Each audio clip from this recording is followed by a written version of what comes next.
Okay, so recently on the community tab of my channel, I have posted a couple of surveys, just trying to get more of a feel about, how you guys feel about, about my gear demos, and how I present them to you here, at least as of the last couple of years, specifically, how you guys feel about the full track demos. Now, the results of the, a couple different surveys have turned up totally different results from one another regarding that. Some of you seem to like them, some of you seem to hate them, or at least don't have any use for them. Whatever that may be. Anyway, a comment was left on the most recent one when asked what it is about the full track demos that you guys don't care for. So this comment was left, and this thread that I'm about to read you, at least most of it, is what inspired this video right here. From a viewer, a screen named Val Schnitzel, who I've communicated with, a fair amount here in the past. So this isn't. I don't want there to be any confusion to think this is a troll comment or anything like that. This is a regular viewer of this channel who's usually never had anything but positive things to say, but this I strongly disagreed with. It says, I can't speak for your channel specifically, but without having a full signal chain and some sort of disclaimer, how much post-production was made, I regard the sound demos pretty much worthless because too many people are cheating by messing with the sound afterwards, and without the signal chains, it's been impossible to tell what exactly you were listening to, let alone evaluate one specific link in the chain. That's why nowadays I usually skip around the actual demos and just check the features and conclusions. I'll address some of those other details here in a minute, but the part that I took issue with was the cheating part, to which I replied, if you still don't have any use for that part of the demo, fine, I get it, but to tell me that my work is cheating is kind of insulting. To which he replied, I didn't say you were cheating, but I did say that it is kinda. For instance, it's well known that Ola takes shit pedals that he is paid to review and does a lot of post-production on them to make them sound better for his clients so they will sell better.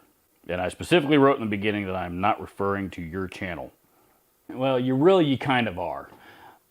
And like I said, this is kind of what I take issue with, and with most of my gear demos here lately, at least over the last couple of years, you get two different options of hearing how a particular piece of gear sounds and operates. You get the full track demo, which is, that's the full, fully produced track, or at least, produced with my modest, my very modest studio engineering skills, along with a unenhanced of any single kind whatsoever playthrough demo, and that's what some people fondly come to know on this channel as twisty knobby mode. It's nothing but a close-up of a riff being looped through the pedal itself, and me turning all the knobs one direction, all the way one direction, all the way the other, so that you can get an idea of the range of the knobs themselves. And then oftentimes I'll do a couple of different settings that I like at the end of that portion of the demo. So the idea here being that we cover as much of the bases of the gear being demoed as possible in as short amount of a time as possible, and that you get to hear more of the gear, more how the gear sounds, and a lot less of me talking. Because let's face it, that's what most of you, come to watch demos for anyway. Some of you actually are interested in my thoughts on whatever the gear may be, and that's great, and I appreciate that. But not, reality is not everybody is. Some people just want to know how it sounds so they can get the hell out and move on. Fine, I get it. But telling me or any other creator that a full track demo, even if it's just a couple of short bars of bass and drums, so that you can hear how a pedal sounds with those, is cheating. Come on, man, that's bullshit. Total bullshit. Let's think about this a little bit more. There are, as I just mentioned, there are people that do find value in hearing how something sounds in a mix, regardless if it's one of my mixes or anybody else. And yes, we're aware that there are plenty of other channels out there who, whose full track demo mixes sound a lot better than mine, and that's fine.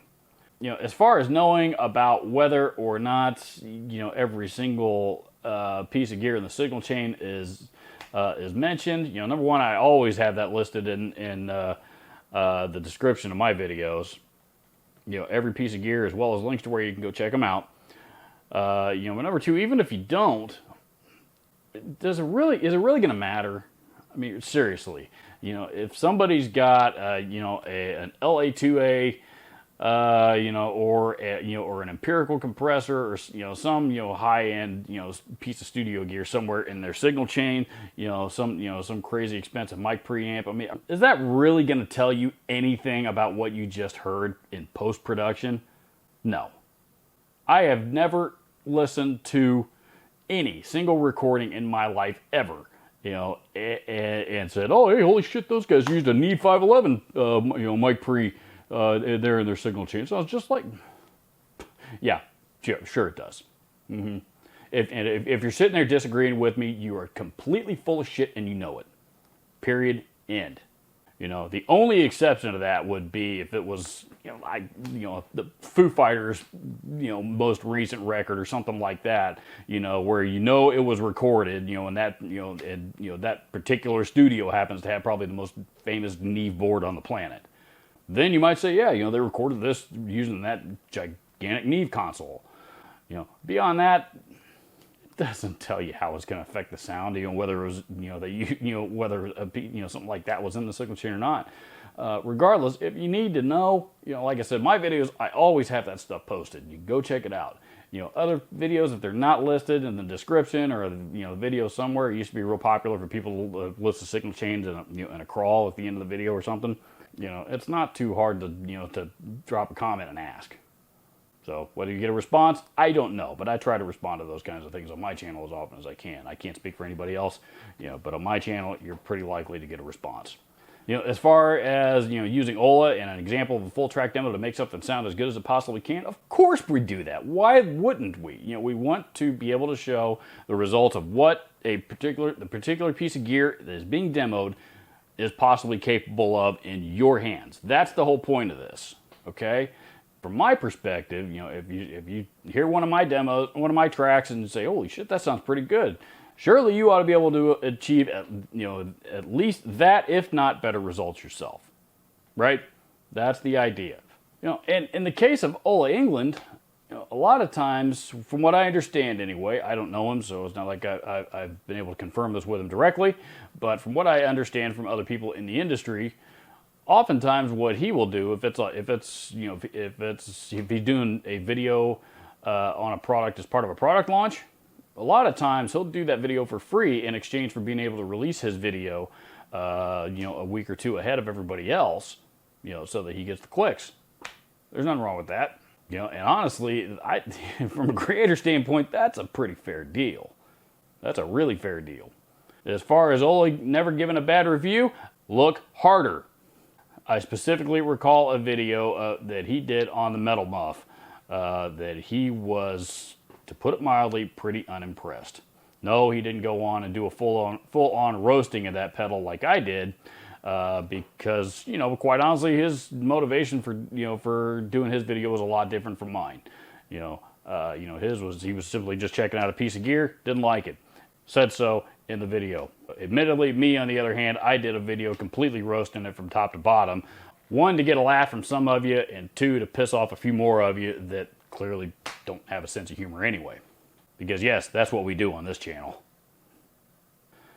Now, moving on to this cheating point, I get that, the viewer in question wasn't pointing at me specifically, but I still got to take issue with it, because, again, it's bullshit. Well, how come we never see a bad review? Bullshit.